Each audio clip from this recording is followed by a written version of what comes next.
Now, ladies and gentlemen, welcome back to the analysis of YOLENO TV. I hope you're well from wherever you're watching this channel. Now, there is something that Mutahi Ngunyi has posted in his X handle. What Mutahi Ngunyi has posted is in relation to what is happened regarding Gachagua and what took place in KWALE County. Now, talking about KWALE County, I believe by now you know that the Mashujaa Day celebration was held at KWALE County. First, let me take you through this tweet from Mutahi Ngunyi. This is what he said. Gachagua was the Jonah in RUTO's boat. He had to be thrown out for the political storm of the last 2 years to calm down. In today's Mashujaa Day celebration, RUTO was unshackled. His chains were off. He was liberated. You know, this is what Mutahi Ngunyi posted. And at the time I was reading this tweet, it had 51,000 views. Now, he says that Gachagua was the Jonah. He had to be thrown out.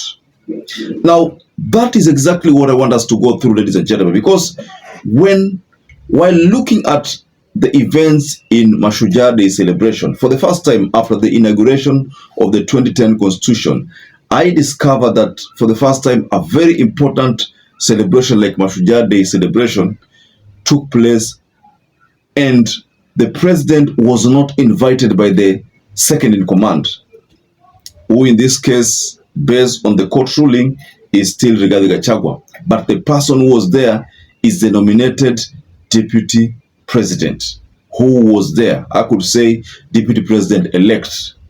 But he is not the one, Kithure KINDIKI is not the one who was allowed to welcome William Samoei Ruto. Ningependa sasa kuwarai Wakenya wote, haswa wale wako hapa KWALE, tuinuke na tumkaribishe Rais wa Jamhuri ya Kenya kwa shangwe na vigelegele. So that, ladies and gentlemen, got me asking myself so many questions. And then I came across this tweet. Now this has complicated so many things.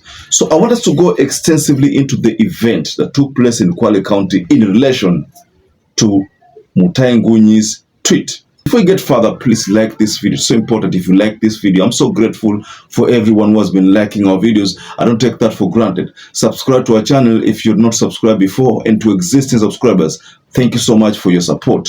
Let me take you back to Mutahi Ngunyi's tweet. There's a reaction here that came after Mutahi Ngunyi has posted his tweet. Maybe let me just read this tweet again from Mutahi Ngunyi. Gachagua was the Jonah in RUTO's boat. He had to be thrown out for the political storm of the last 2 years to calm down. In today's Mashujaa Day celebrations, RUTO was unshackled. His chains were off and he was liberated. But someone by the name Jim Jue said, "You cannot force a leader on people. Even God himself was unable to do that. In the book of Samuel, God tried to keep himself as the king of the Israelites, but the people refused. They wanted Saul. Yahweh had to give in. You will not force Kindiki on the mountain. Vox Populi, Vox Dei." So this is a reaction to Mutahi Ngunyi's tweet. And I think this is just reacting to what William Ruto has done. And what has he done? Ruto has literally thrown Rigathi Gachagua under the bus. But there's someone here who seems to differ with Mutahi Ngunyi and says, "I continue to reiterate, Mutahi Ngunyi, God's wisdom left you. It doesn't ooze from you, just folly. If anything, Jonah has to be thrown off. This calm is beyond politics. Other needs are of priority, and the political head in Kenya is about to learn." Okay. Then there's someone here by the name Giokins. He says, "I totally agree with that. Riggy G was Jonah mentioned in the Bible. Jonah's disagreement with God was upon Jonah being patriotic to Israel. He knew God's mind is using Nineveh to justice Israel if they repent. Ruto is the Nineveh king but has refused to repent. Judgment on him." So, ladies and gentlemen, These are just reactions to the tweet that Mutahi Ngunyi issued, which is in relation to what is taking place in Kwale. Let me take you back to what is taking place in Kwale. I was watching the video of the speech from William Ruto, and then something hit me. I wanted to ask myself, or actually I asked myself, that normally when a president is supposed to make a speech, the person who welcomes that the head of state is normally the second in command, whom in this case is a deputy president. Now we are foreseeing, we are confronted with a scenario where we have a deputy president who has been impeached and a deputy president elect. And we have confronted with a scenario where the courts have given a temporary, or rather a conservatory order to the decision which was made by the State House to nominate Kithure Kindiki, meaning the going by the law, the person is supposed to enjoy even the salary is Rigathi Gachagua. But based on what is happening, ladies and gentlemen, maybe that is not going to take place. So Rigathi has surfaced with so many things. But let me point out something in Kwale. Before Ruto rose up, a person who welcomed William Ruto to give a speech was not Kithure Kindiki, and it was Musalia Mudavadi. And that is already a sign that Ruto is forced to comply with the court order. But the court order is also pointing that Rigathi Gachagua is still the deputy president.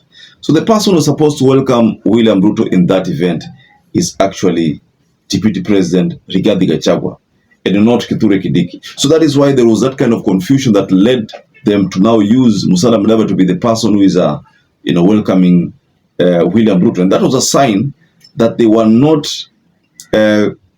yet confirming that Kithure Kindiki is the deputy president. Because there are people who are saying that that is what was going to happen. But because it didn't happen, Rigathi was not allowed to visit, to attend that ceremony. And Kithure Kindiki was not allowed to invite William Ruto. So it means the executive is still not recognizing Kithure Kindiki fully. So I don't know about you, ladies and gentlemen. What do you make of this, what happened in Kwale, in relation to Mutahi Ngunyi's statement saying that Rigathi was the Jonah, so he had to be thrown to the fish for the fish to swallow him, and he was dropped in Nineveh.